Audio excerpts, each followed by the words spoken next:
Paano gumawa ng 5-element prosperity bowl mga kapakbet? Ituturo ko sa inyo yan ngayon. Sa tulong ng prosperity bowl, ikaw ay magkakaroon ng one step ahead sa 2025 at ikaw ay makakuha ng swerte, yaman at kasaganahan ngayong bagong taon. Kaya sundan mo ang bawat steps na ito. Una, kumuha ng porcelain o ceramic bowl kahit anong kulay. It represents the earth element. Do not use plastic. Pangalawa, maglagay ng bigas sa bowl. It represents the wood element. Magtira ng space sa itaas.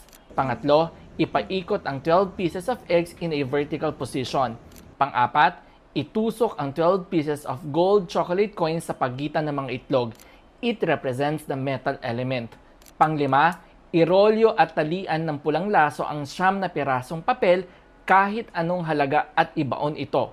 Pang-anim, maglagay ng 168 pesos sa 3 pulang ampaw